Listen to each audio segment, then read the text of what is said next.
தலைவா மாண்பு மிகுந்தவன் நீயே, நீ கொடுத்ததற்கு நன்றி சொல்ல முடியவில்லை இன்னும், இதில் அடுத்தடுத்து கேட்பதற்கு அஞ்சுதே.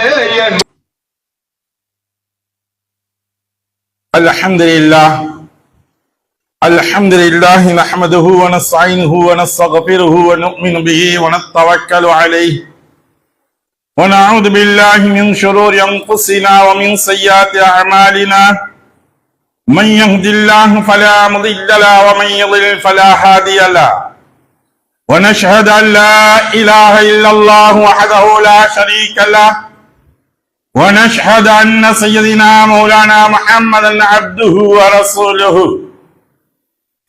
اللهم صل على سيدنا مولانا محمد طب القلوب ودوائها وعافية الأبدان وشفائها ونور الأبصار وضيائها وعلى آله وأصحابه وسلم. ربي اشرح لي صدري ويسر لي أمري واحلل عقدة من لساني يفقهوا قولي ربي زدني علما. أما بعد فقد قال الله تعالى في القرآن الكريم في القرآن المجيد: أعوذ بالله من الشيطان الرجيم بفضل بسم الله الرحمن الرحيم. ألم تر كيف فعل ربك بأصحاب الفيل ألم يجعل كيدهم في تضليل وأرسل عليهم طيرا أبابيل. صدق الله العلي العظيم. அளவெல்லா அருளும் நிகழல்லா அன்பும் எண்ணையும் அன்னையும் உங்களின் எண்ணையும் தரம் பார்த்து தடம் பார்த்து தக்க சமயத்தில் தருவோர் மூலம் தந்து கொண்டே இருக்கக்கூடிய தயால தன்மை படைத்த தர்ம பிரபாகிய தர்ம கத்தாவாகிய வல்லோன் அல்லாஹ்விற்கே எல்லா புகழும் முடித்தது. இன்னும் அவனின் தூதன் நமது நாயர் காத்தம் நபி, முத்திர நபி, சம்மன் நபி, சீரிய நபி அஹ்மது முஸ்தபா முஹம்மது தல்லா சர்தாரே ஆயிலம் ரசூலே கரீம் ஸல்லல்லாஹு அலைஹி வஸல்லம் அன்னார்கள் மீதும் அன்னார்களுடைய அளவில்லா குடும்பத்தார்கள் மீதும் அவர்களை பின்பற்றி நடந்து வந்த சத்திய உத்தம சஹாபா பெருமக்கள், தாபீன்கள், தபா தாபீன்கள், அவுலியாக்கள், அன்பியாக்கள், நாதாக்கள், ஷோதாக்கள், முத்தகீன்கள், மேலும் நல்லடியார்கள் மீதும் உங்கள் மீதும் என் மீதும் இறைவனுடைய சாந்தி என்னும் சமாதானமலை என்றென்றும் நிகழ்ந்து கொண்டே இருக்கட்டுமாக. அருமைக்குரிய சகோதரர்களே, பெரியோர்களே, இன்றைய காலகட்டத்தில் தேவையான ஒரு விஷயத்தை பற்றி அவசியப்பட்டவர்களாக நாம் இருக்கின்றோம். மஸ்ஜிதுகளை பாதுகாக்கக்கூடிய விஷயங்களில் இன்று கட்டாயத்திற்கு நாம் தள்ளப்பட்டவர்களாக இருந்து கொண்டிருக்கின்றோம்.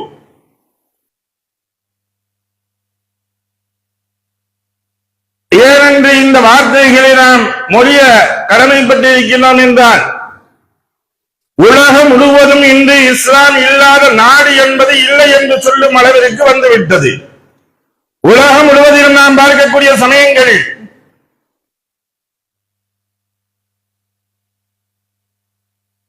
ஒவ்வொரு நாடாக சீன அரசாங்கத்தில் ஒரு காலகட்டத்தில் ஆயிரக்கணக்கான மஸ்ஜிதுகளை இடித்தார்கள் என்று கூறப்பட்டது. இந்த இடிபாடுகள் நடந்ததற்கு பின்னால் அல்லாஹ் தஆலா மாபெரும் எழுச்சியை அங்கே ஏற்படுத்தினார். எந்த போராட்டங்களோ எந்த ஒன்றுமோ செய்யப்படாமல் ஏன் இஸ்லாத்தை பற்றி இப்படி சொல்கின்றார்கள் என்பதாக எண்ணிக்கொண்டு ஒவ்வொரு நபர்களாக ஆராய்ச்சி செய்ய ஆரம்பித்தார்கள். படித்தவர்கள் அவர்களுடைய ஆராய்ச்சிகளை அதன் பக்கம் திணிக்கப்பட்ட பொழுது சீன தேசத்திற்கானவர்கள் சென்று பார்க்கப்படும் பொழுது 2014ஆம் ஆண்டு அந்த சமயங்களில் இப்பொழுது சூழ்நிலைகள் பார்க்கப்படும் பொழுது 24,000 பள்ளி வாயில்கள் உருவாகியிருக்கின்றது. அப்படி என்றால் அனைத்து பள்ளிகளும் நிறைந்து வடியும் அளவிற்கு அங்கே இபாதத்துகளில் மூழ்கி நிற்கின்றார்கள். இருக்கக்கூடிய பள்ளிகளை எல்லாம் மஸ்ஜிதுகள் எல்லாம் நாங்கள் அழித்து விடுவோம் என்பதாக இவர்கள் எண்ணினார்கள். அல்லாஹு தஆலா அதைவிட பன்மடங்கு 10,000 மடங்கு பள்ளிகளை அங்கே உருவாக்கினார். அது மட்டுமல்ல, பிரான்சில் 2014 ஆண்டுடைய கணக்கின் பிரகாரம் 2014 ஆண்டுக்கு முன்பதாக இருந்தது என்பதாக கணக்கிடப்பட்டு சொல்கின்றார்கள். வெறும் 20 பெரிய மஸ்ஜிதுகள் மட்டும் தான் இருந்தது. ஆனால் இங்கு ஆயிரக்கணக்கான மஸ்ஜிதுகள் உள்ளன என்பதாக வரலாற்று ஆசிரியர்கள் ஆய்வு செய்யக்கூடியவர்கள் சொல்கின்றார்கள். அங்கு மட்டுமல்ல, ஜெர்மனியில் கணக்கிட்டு பார்க்கக்கூடிய சமயங்கள் 1990 ஆண்டு பார்க்கக்கூடிய சமயங்களில் வெறும் 40 பள்ளிவாசல்கள் தான் இருந்துள்ளன. ஆனால் இன்றைய கால சூழ்நிலை இங்கு பார்க்கக்கூடிய சமயங்களில் 4000 பள்ளி வாயில்கள் அங்கே ஏற்பட்டிருக்கின்றது. இங்கிலாந்துடைய நாட்டில் பார்க்கக்கூடிய சமயங்களில் 1890 ஒரு பள்ளிகள் மட்டுமே இருந்துள்ளன. அந்த இடங்கள் வெறும் ஒரே ஒரு பள்ளிவாசலில் தான் இருந்தது. ஆனால் இங்கு இங்கிலாந்துடைய நாடு முழுவதும் பார்த்தோம் என்றால் ஆயிரக்கணக்கான பள்ளிகள் இருந்து கொண்டிருக்கின்றது. மஸ்ஜிதுகள் அங்கெல்லாம் பெருகிக் கொண்டிருக்கின்றது. இதே போன்று பெல்ஜியம், இத்தாலியம், ரஷ்யா போன்ற நாடுகள் எல்லாம் பார்க்கக்கூடிய சமயங்களில் இஸ்லாத்தை ஏற்றுக்கொள்ளும் நபர்களுடைய எண்ணிக்கைகள் அதிகமாகிக் கொண்டே இருக்கின்றது.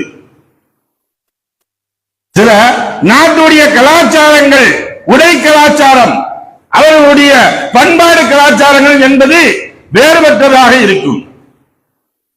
அதனாலே சில நாடுகள்ல பாத்தீங்கன்னா இஸ்லாத்துடைய நூல்களை நூலகங்களில் வைப்பதை நீங்கள் மறைத்து வையுங்கள் என்பதாக சொல்லி வைத்துக் கொண்டிருக்கின்றார்கள் மேலை நாடுகளில். ஆனால் எந்த அளவிற்கு மறைக்கின்றார்கள் அந்த அளவிற்கு தேடி சென்று படிக்கக்கூடியவர்கள் இருக்கின்றார்கள். நாம் சென்று தாவத் கொடுப்பது என்பது வேறு.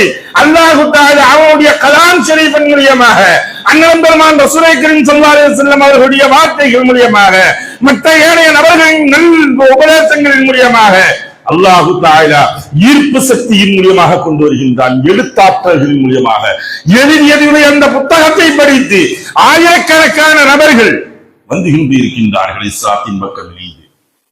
15 ஆண்டுகளுக்கு முன்பதாக சுமார் 1 லட்சத்திற்கும் அதிகமான நபர்கள் இஸ்லாத்தை ஏற்றுக்கொண்டார்கள் என்பதாக நேபாள் அரசு, நேபாளத்தில் இஸ்லாமியர்கள் சோசியல் டீமில் உள்ள குர்ஷித் ஆலம் என்பவர் குறிப்பிடுகின்றார். நேபாள் என்று சொல்லும் பொழுது அது ஒரு மதத்திற்கு சார்ந்த ஒரு ஊராக நாம் கருதப்படுகின்றோம். ஆனால் இங்கெல்லாம் இஸ்லாமியர்கள் இருக்கின்றார்கள். அங்கும் இஸ்லாமியர்கள் இருக்கக்கூடியவர்களுக்கு எந்த ஒரு தொந்தரவும் இல்லை, நல்ல முறையில் இருந்து கொண்டிருக்கின்றார்கள். ஆனா அதே சமயத்தில் நாம் இந்தியாவுடைய நம்முடைய தாய் திருநாட்டில், இந்த திருநாட்டில் பார்க்கக்கூடிய சமயங்களில் 1400 ஆண்டுகளுக்கு முன்பதாக இஸ்லாம் என்பது என்று தோன்றியதோ அன்றைய காலகட்டத்திலேயே இங்கு இஸ்லாமியுடைய ஒளி பரவச் செய்தது. ரசூலுல்லாஹி ஸல்லல்லாஹு அலைஹி வஸல்லம் அவருடைய காலகட்டத்திலேயே இஸ்லாம் வந்த ஒரு நாடு என்றால் தூரத்தில் இருக்கக்கூடிய ஆயிரக்கணக்கான கிலோமீட்டருக்கு அப்பால், மைல்கல்களுக்கு அப்பால் கடல் வழியாக சொல்வதாக இருந்தால் இஸ்லாம் வந்தது என்றால் அது இந்திய திருநாட்டில் என்பதுதான் நாம் சொல்ல வேண்டியதாக இருக்கின்றது. ஒன்னில்லைங்க, சமீபத்தில் ஏற்பட்டதுடைய சமீபத்தில் இந்த அகழாய்வுகள் என்று ஆராய்ச்சிகள் செய்து கொண்டிருக்கின்றார்களே தமிழ்நாட்டில், இந்த அகழாய்வில் புதுக்கோட்டத்துக்கு அருகாமையில் இருக்கக்கூடிய ஒரு ஊரில் இருந்து இருக்கின்றார்கள். அரபி எழுத்துக்கள் பொறிக்கப்பட்ட நாணயங்களை எடுக்கின்றார்கள், திரவங்களை எடுக்கின்றார்கள். இது எந்த காலத்தை சார்ந்தது என்பதாக ஆய்வெடுக்கப்படும் பொழுது கலீஃபா உமர் பின் கத்தாப் ரலியல்லாஹு தஆலா அவர்களுடைய காலகட்டத்தில் உள்ள நாணயம் என்பதாக சொல்கின்றார்கள். ஆக இஸ்லாம் என்பது அன்றிலிருந்தே இங்கே வந்து விட்டது, வணிகத்தின் ரீதியாக வந்தது. இன்னும் சொல்வதாக இருந்தால் ஆய்வுகளை நாம் எடுத்து பார்க்கக்கூடிய சமயங்களில் சேர சோழ மன்னர்களுடைய காலகட்டத்தில் இருந்தே இஸ்லாம் இங்கே வந்திருக்கின்றது. ஏதோ நேற்று வந்து வரப்பட்டு இந்த இஸ்லாத்தை ஏற்றுக்கொண்டு இஸ்லாமியர்கள் எங்களுடைய நாடுகள் என்று இவர்கள் சொல்லவில்லை.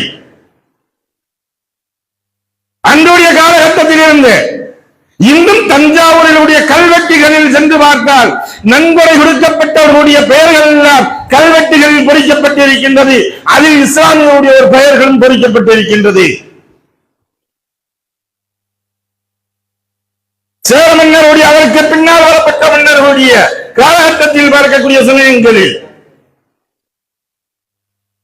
மந்திரி சபைகளில் ஒரு இஸ்லாமியர்கள் இருந்திருக்கின்றார். வரலாறுகள் இதற்கு நமக்கு சான்றளிக்கின்றது. அத்தனையும் மூடி மறைப்பதற்கு ஆகி பார்க்கின்றார்கள். அத்தனை விஷயங்களையும் அவர்கள் மூடி மறைக்க வேண்டும்.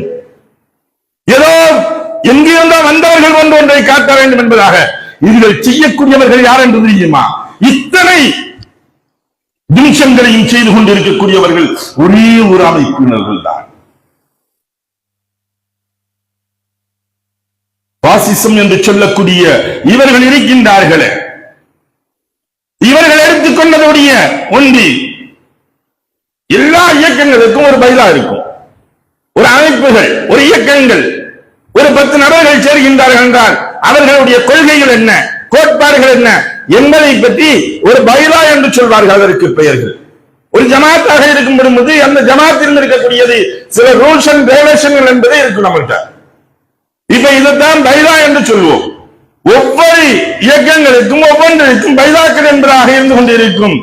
ஆனால் இந்த பாசிசவாதிகள், பாயாசவாதிகள் இல்ல, பாசிசவாதிகள், அவர்களுடைய பைலா, அந்த அமைப்புடைய பைலா என்பது ரகசியமாக வைக்கப்பட்டிருக்கின்றார்கள். யாருக்கும் சொல்லக்கூடாது, வெளியே சொல்லக்கூடாது. அப்படி இருந்து அல்லாஹ் தஆலா வெளியே கொண்டு வந்துடலாம். அவர்களுடைய பைலாவில் 12வது விதிமுறைகள், 12வது விதிகளில் இவர்கள் சொல்லியிருக்கக்கூடியது, இந்துக்கள் அல்லாதவர்களுக்கு வழிபாடு தலங்களுக்கு அருகில் சில படிமங்களையும் சிலைகளையும் வைத்து முன்பு போலவே தொடர வேண்டும். இது முன்னாடி இருந்த போலவே தொடரணும். இதுபோல பிரச்சனைகளை இல்லாத இடங்கள் நீங்க பிரச்சனை உண்டு பண்ணீங்க. பைலா அவர்களுடைய பைலாக்கள் சொல்கின்றது. அது மட்டுமல்ல, குறிப்பிட்டு சொல்கின்றார்கள், முகமதியர்களுடைய தொழும் இடங்களுக்கு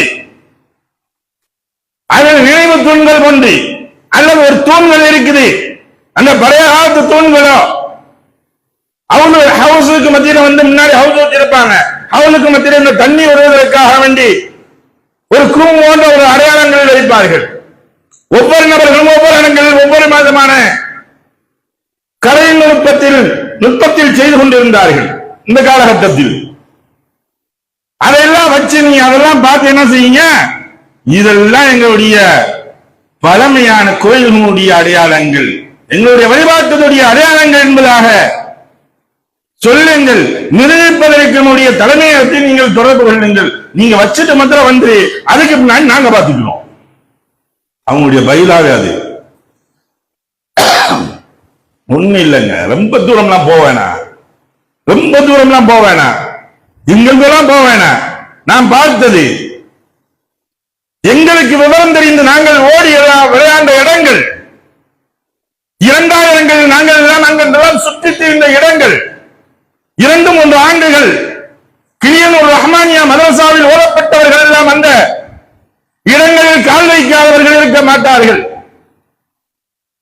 அப்படியா கொண்ட இடம் அன்றைய காலகட்டத்தில் இருந்தே இஸ்லாமியர்கள் இருக்கக்கூடிய இடம்.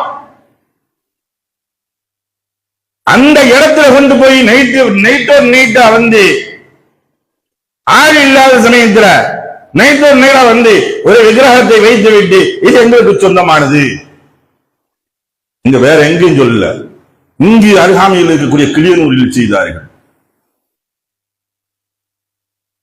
அதற்கு என்ன தீர்வு காண்பதற்காக வேண்டி ஆட்சியோட வாங்க, அது எங்க இங்கே இருக்கக்கூடிய ஆட்சியோட வரக்கூடாது, சீர்காழிட்ட வரணும், அங்க உட்கார்ந்து இவர்கிட்ட நம்ம பேசணும். பட்டால இருந்து சிட்டால இருந்து எல்லாம் ஒன்றை இருக்குது. எல்லாமே அரசுடைய ஆவணத்தில் இருக்குது. தட்டம் தான் உடனே கைக்கு கிடைக்குது. இப்ப இது தெரியாத யாருக்குரியது, யாருக்கு சொந்தமான ஒன்று என்பதாக இதெல்லாம் ஒரு சூழ்ச்சிகள் செய்யக்கூடியது. அதற்கு அருகாமையில் கொண்டு வந்து வைக்க வேண்டும். அதற்கு பின்னால் இதை உள்ளே அங்கே பக்கத்தில் செலுத்த வேண்டும். இது போன்றுதான் இவர்கள் செய்து கொண்டிருக்கின்றார்கள். இதற்காக வேண்டி பல்வேறு திட்டங்களை இவர்கள் செஞ்சுக் கொண்டே இருக்கின்றார்கள். மேல் சொல்லப்பட்டது இந்த திட்டத்தின் காரணமாக இவர்கள் கையில் எடுத்துக் கொண்டது முதன்மையாக வெற்றி என்பது 1992 ஆண்டு டிசம்பர் மாதம் 6ஆம் தேதி பாபர் மசூதியை இடித்து அவர்கள் வெற்றி கண்டார்கள். 50 ஆண்டு காலங்களாக அவர்கள் முயற்சி செய்து அதை வெற்றி கொண்டார்கள். நல்லா தெரியும், வழிபாடு தலங்கள் தெரியும். முதல் இரவு போய் தொழுதுட்டு வர்றாங்க. மறுநாள் காலையில பஜர்ல போன பார்த்தா மெம்பர்ல வந்து ஒரு சிலை இருக்குது. எப்படி வந்துச்சு? சில இடங்கள்ல தமிழ்நாட்டில் ஒரு காலகட்டம் இருந்துச்சு, கொஞ்சம் ஒரு 30-40 வயசுக்கு முன்னாடி உள்ளவர்களுக்கு தெரியும். திடீர் பிள்ளையாரெல்லாம் எந்திரிச்சாங்க எத்தனையோ இடங்கள்ல. இதுபோல அங்க வரப்பட்டு அதை மூடப்பட்டு விவாதத்துகளை தடுக்கப்பட்டு பள்ளிவாயல்கள் மூடப்பட்டது. அதற்கு பின்னால் டெல்லி ஜும்மா மஸ்ஜித் இது எங்களுடைய கோயில் என்பதாக சொல்லி வந்தார்கள். அதில் இன்றும் போராடி கொண்டிருக்கின்றார்கள். இன்னும் சொல்லப்போனா அஜ்மீர்ல இருக்கக்கூடிய காஜா மொயின் திஷி அஜ்மீரி அசீஸ் அன்னாருடைய அந்த இடங்களே இதுவும் ஒரு வழிபாடு தலம் என்பதாக வருகின்றார்கள். அவர்களுடைய இடம் என்பதாக இதை கொண்டு வந்து வேற இறந்தவரை கொண்டு வந்து நீங்க போச்சு விட்டு இவங்க இதாக்கிட்டாங்க. பக்கத்துல இந்த மர்கஸ் இன்னும் ஒண்ணு இருக்குது, அதெல்லாம் எங்களுக்கு சொந்தமான ஒண்ணு. ஒவ்வொன்றாக இவர்கள் கை வைப்பதற்கு எவெல்லாம் முடியுமோ, எங்கெல்லாம் சாத்தியக்கூறாகுமோ அங்கெல்லாம் செல்லுங்கள் சொல்லுங்கள் என்பதாக சென்றார்கள்.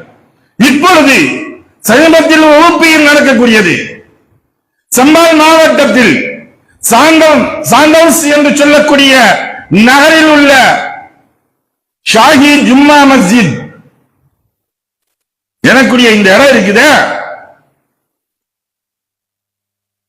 இந்த பள்ளிவாசல் இவர்கள் கைப்பற்ற வேண்டும் என்பதாக இன்று வந்திருக்கிறார். அங்க இருக்கக்கூடியதெல்லாம் பழங்காலத்துடைய பள்ளிவாயல்களுடைய தூண்கள் இருந்தது. அதில் இருக்கக்கூடியது ஹவுஸ்ல வந்து ஒரு லிங்கத்தை போன்று ஒரு வடிவமைப்பில் இருந்து தண்ணி ஊற்றக்கூடியது. கல்ல இருந்து கொப்பளிச்சு தண்ணி ஊற்றும். ஒண்ணு என்ன சொல்றாங்க, இது எங்க லிங்கம் இருக்குங்க. ஒவ்வொரு பள்ளி வாயில்களும் இவர்களுக்கு வேற இடமே கிடைக்கல. பள்ளி வாயில்களை இவர்கள் கைப்பற்றுகின்றார்கள். இந்த சமயங்களில் நினைவூட்ட ஆசைப்படுகின்றேன் ஒரு விஷயத்தை. நம்ம பார்த்திருப்போம், இன்னைக்கு வந்து அந்த போட்டோக்கள் எல்லாம் பார்த்தோம்னா தெரியும். பாபர் மசூதி அந்த கும்பா, அந்த கும்பாவில மேல ஏறி நின்று 2 பேரை இடிக்கக்கூடிய நபர்களை நாம் பார்த்திருப்போம்.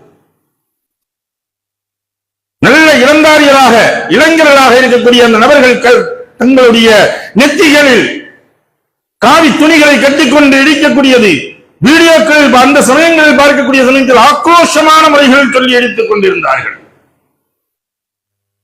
அல்லாஹு தஆலா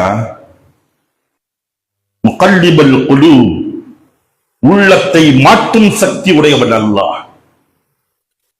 ஒரு பள்ளி வாயிலில் அவர் இடித்தார். அல்லாஹு தஆலா பல்வேறு சோதனைகளின் மூலமாக அவருக்கு ஈமானை அல்லாஹு தஆலா கொடுத்தார். நீண்ட ஒரு சரித்திரங்கள். பல்வேறு கஷ்டத்திற்கு மத்தியில் அவள் புத்தி பேரழிக்கப்பட்டு பைத்தியக்காரனை போன்று வரப்பட்டு இருந்து கொண்டிருந்தார். அல்லாஹு தஆலா தெளிவு கொடுத்தான். இஸ்லாமியர்களின் பக்கம் நெருங்கி வரக்கூடிய சமயங்களில் அவருக்கு தெளிவை கொடுத்தான். அவர்கள் குடும்பத்துடன் இஸ்லாத்தை ஏற்றுக்கொண்டார்கள். அவர் ஏற்றுக்கொண்ட உடனே சபதமிட்டது என்ன என்று தெரியுமா? அவர் எடுத்துக்கொண்ட சபதம், முதல் சபதம், நான் ஒரு பாபர் மசூதியை இடித்து விட்டேன். என்னுடைய மரணத்திற்கு முன்னால் 100 மஸ்ஜிதுகளை நான் இந்த பூமியில் நிறுவ வேண்டும் என்பதாக அவர் 100 பள்ளிவாயல்கள் கட்ட வேண்டும் என்பதாக சபதம் எடுத்துக்கொண்டு கட்டினார். அருமைக்குரிய சகோதரர்களே, நீங்கள் ஒன்றை அழிக்க வேண்டும் என்று எண்ணினார், ஒன்றுக்கு 100 அல்லாஹ் தஆலா எழுப்புவார். நீங்கள் ஒரு இடத்தில் பாபர் மசூதியை இடித்தீர்கள், இனி இந்தியா முழுவதும் பல்வேறு இடங்கள் பாபர் மசூதிகள் எழுந்து கொண்டே தான் இருக்கின்றது. தமிழ்நாட்டில் இன்ஷா அல்லாஹ் திருச்சியில கட்டிக்கிட்டு இருக்காங்க அதே வடிவமைப்பு. அதற்கு முயற்சிகள் எடுத்துக் கொண்டிருக்கின்றார். இவர்களுடைய எண்ணங்கள் எல்லாம் இன்று பள்ளி வாயில்களை நாம் அழிக்க வேண்டும், ஒழிக்க வேண்டும் என்பதாக. எத்தனை இவர்களுடைய பாட்டனுக்கு முப்பாட்டனுக்கு முப்பாட்டன் எல்லாம் அழிக்க வேண்டும் என்பதாக எத்தனையோ முறைகள் எடுத்து வந்ததுடைய சரித்திரங்கள் நமக்கு சான்றளித்துக் கொண்டே இருக்கின்றது. இதே போலதாங்க இந்த பாசிசத்துடைய எண்ணத்தில் உள்ளவன் தான் ஆபிரகாம் வந்தான்.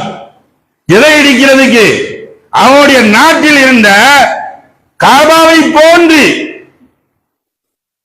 ஒரு இடத்தை கட்டப்பட்டு அந்த இடத்திற்கு மக்கள் எல்லாம் வர வேண்டும் என்பதாக அழைப்பிடக்கூடிய சமயங்களில் யாரும் போலங்க. காபாவிற்கு போனால் இருக்கக்கூடிய நன்மைகள் என்ன என்பதை தெரியும்.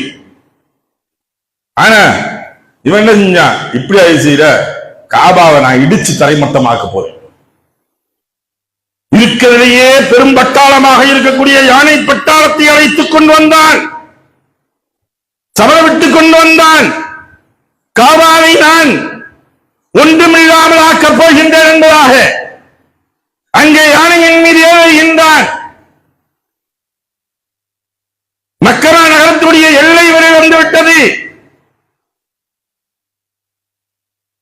சில கிலோமீட்டருக்கு முன்னால் இருக்கின்றது, உள்ளே வருவதற்கு முடியவில்லை.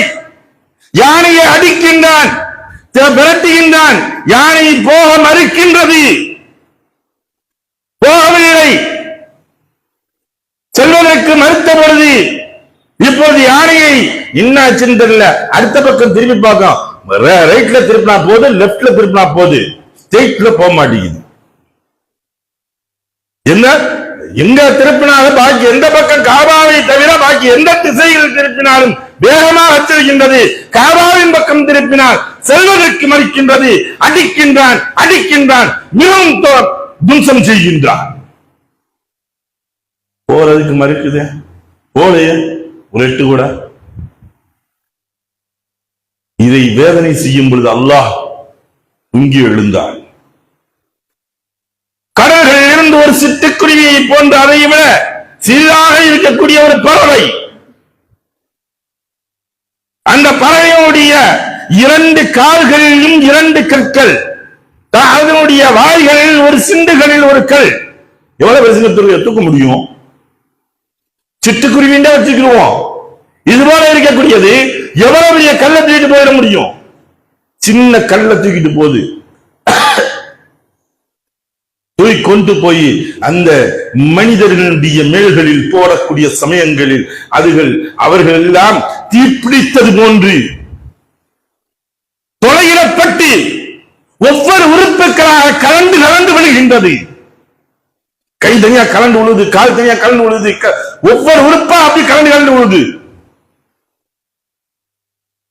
உளுந்தால் மேல உழுகாம ஓட ஆரம்பிச்ச உடனே பாக்கி இருக்கா ஓடுது. சில யானையில் நின்றிருந்த யானைகளின் மீது முடிகின்றது.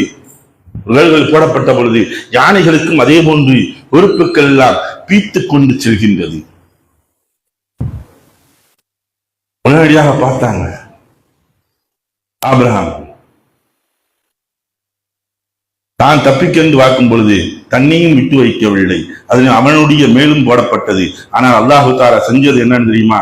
இந்த ஷைத்தானுடைய இந்த பெரும் இப்லீசுடைய நஜீசுகள் கூட இந்த பூமியில் பட்டுவிடக் கூடாது, புண்ணிய பூமிகளில் பட்டுவிடக் கூடாது என்பதை அல்லாஹு தஆலா அங்கே ஆக்கி வைத்தார்.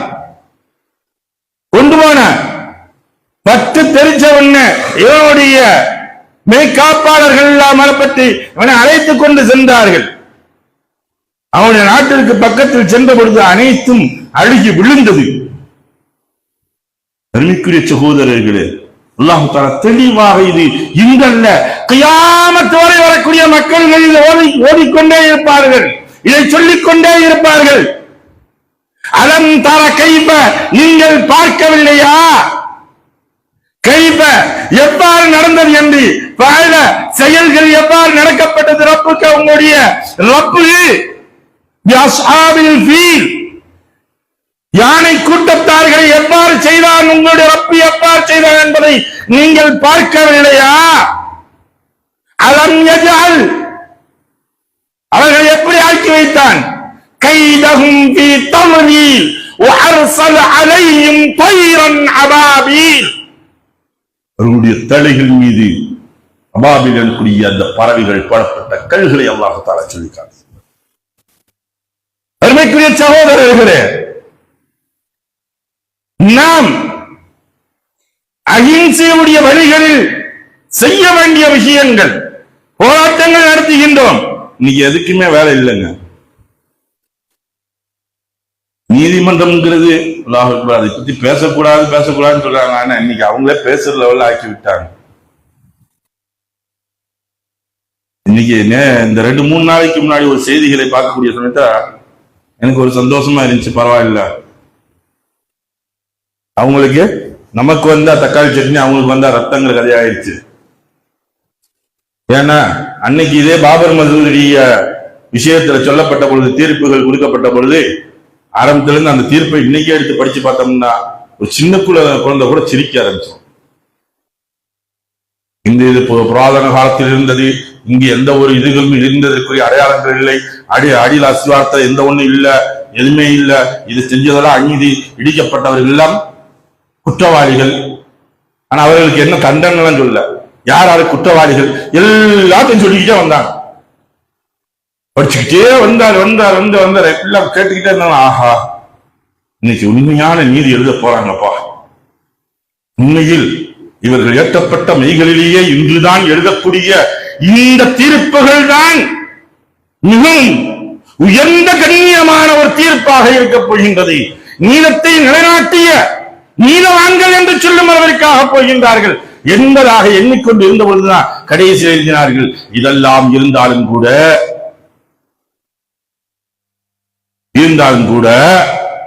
என்ன போட்டாங்க, இதை இந்த இடத்தில் நாங்கள் ராமர் கோயில் கட்டுறதுக்கு நாங்கள் அனுமதி கொடுத்துறோம். என்ன, எது ஒரு லாஜிக்கு கூட இல்லை. எதுக்கு அது எழுதினாங்க? 2வது தான் தெரிஞ்சு, அந்த நீதிபதிக்கு 2வது MP போஸ்ட் கிடைச்சு, அடுத்த நீதிபதிக்கு வெளியுறவுத்துறையுடைய ஒரு நாட்டிற்குரிய தூதராக போய் உட்கார்ந்து இருந்தாரு. ஒவ்வொரு கவர்னராக போய் உட்கார்ந்து இருந்தாரு.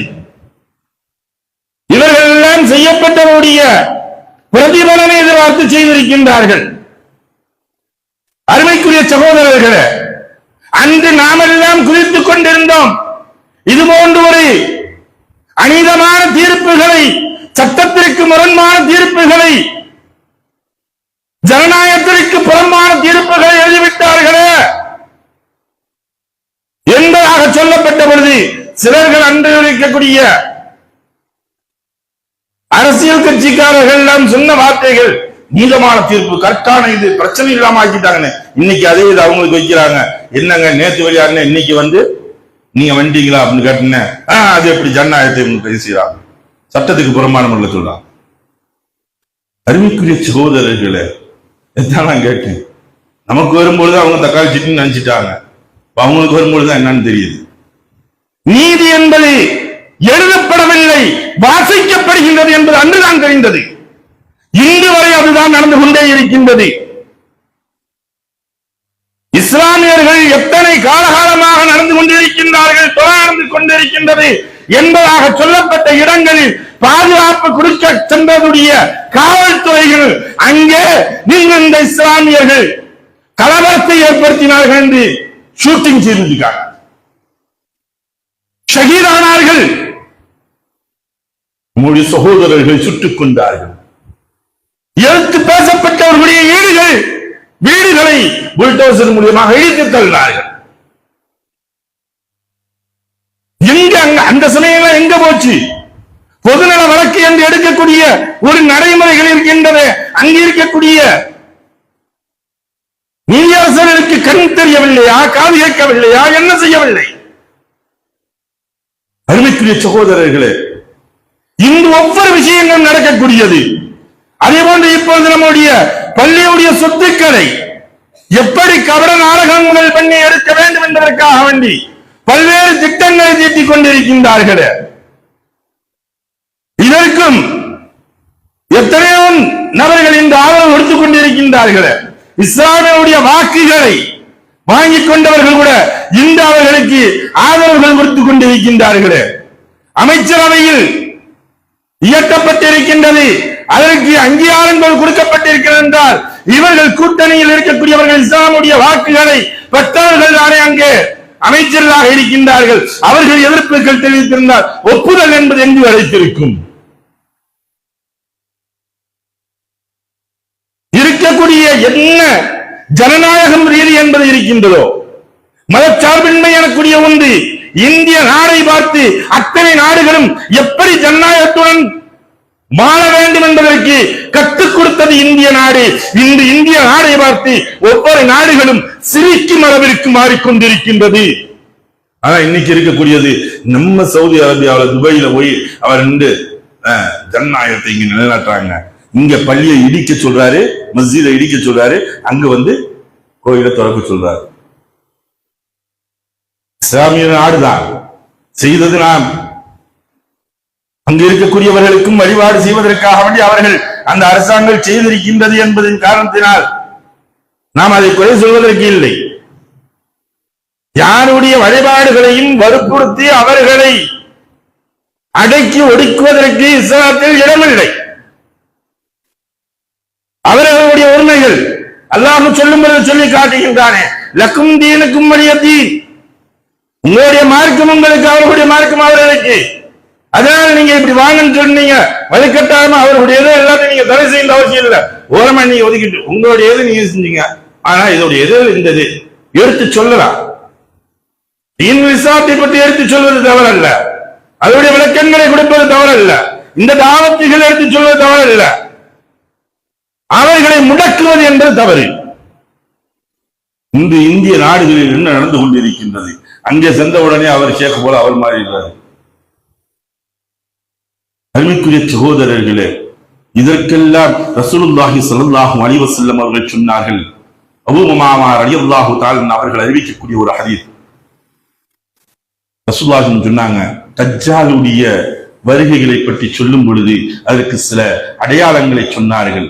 சில சோதனைகள் வரும். தஜ்ஜாலுடைய சோதனைகள் வருவதற்கு முன்பதாக அது முன்பு பள்ளி வாயில்களும் இந்த வழிபாடு தலங்கள் எல்லாம் இடிக்கப்படும். ஈமான்தார்களுக்குரிய ஈமான்கள் எல்லாம் சோதிக்கப்படும். பஞ்சத்தின் காரணமாக தஜ்ஜால் வருவதற்கு 3 ஆண்டுகளுக்கு முன்பதாக விளை நிலங்களில் இருக்கக்கூடிய மழை முதன்மையாக மழை பொழியக்கூடியது இருக்கின்றது. சராசரி மழைகள் எவ்வளவு பொழிய வேண்டுமோ அதில் 3இல் 2 பகுதிகள் தான் பொழியும், ஒரு பகுதிகள் நின்றுவிடும்.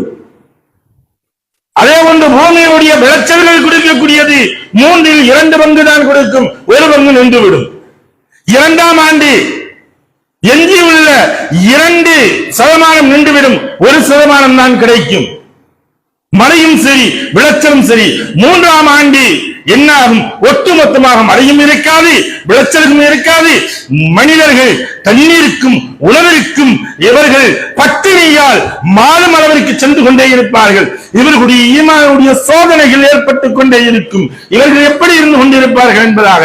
அப்பொழுது இவர்களுக்கு ஈமான்தார்களுக்கு, உண்மையான ஈமான்தார்களுக்கு அல்லாஹ் கொடுக்கக்கூடிய உணவு எது என்று தெரியுமா? தஸ்பீஹும் தஹ்லீலும் என்பதாக ரசூலுல்லாஹி ஸல்லல்லாஹு அலைஹி வஸல்லம் அவர்கள் சொன்னார்கள். தஸ்பீஹ் இவர்கள் செய்யக்கூடிய லா இலாஹ இல்லல்லாஹ் எனக்கூடிய தஸ்பீஹும் அல்லாஹ் அக்பர் என்று சொல்லக்கூடிய தஹ்லீலும் இந்த வார்த்தைகள் இவர்களுக்கு உணவுகளாக குடிக்கப்பட்டு எனர்ஜியாக அல்லாஹ் தஆலாக்குவார். என்னங்க ஈமானுடைய தாக்கம் அந்த அளவிற்கு இருக்க வேண்டும். இன்று எத்தனை தஜ்ஜால்கள் வந்து கொண்டிருக்கின்றார்கள். பெரும் தஜ்ஜால்கள் வருவதற்கு முன்பதாக சிறு சிறு தஜ்ஜால்கள் எல்லாம் வந்து கொண்டிருக்கின்றார்கள். இந்த தஜ்ஜால்களின் மூலியமாக பணவீக்கங்கள் இறங்கிக் கொண்டிருக்கின்றது, பொருளாதாரங்கள் நாசமாகிக் கொண்டிருக்கின்றது, சிறு சிறு தொழில்கள் எல்லாம் முடங்கிக் கொண்டிருக்கின்றது. அம்பானி அதானி போன்றவர்கள் எல்லாம் வளர்ந்து கொண்டுதான் இருக்கின்றார்கள். ஏன்? அவர்களுடைய குட்டி ஷைத்தான்கள் எல்லாம் சரிபார்த்துக் கொண்டேதான் இருக்கின்றார்கள். இப்பொழுதும் நமக்கு தேவை ஈமானின் பலம் வேண்டும், ஈமானுடைய பலம் வேண்டும். தஸ்பீஹையும் தஹ்லீலையும் நாம் அதிகமாக உச்சரிக்கக்கூடிய, இஸ்திக்பார்கள் உச்சரிக்கக்கூடிய கடமைப்பட்டவர்களாக இருக்கின்றோம். அப்படியா கொண்ட நபர்களாக வல்லவன் அல்லாஹ் ஆக்கி அருள்வானாக, நம்முடைய ஈமானை பலப்படுத்தி தந்த அருள்வானாக. வாஹிர் தஅவானா அல்ஹம்துலில்லாஹி ரப்பில் ஆலமீன். அஸ்ஸலாமு அலைக்கும் வ ரஹ்மத்துல்லாஹி தஆலா வ பரகாத்துஹு.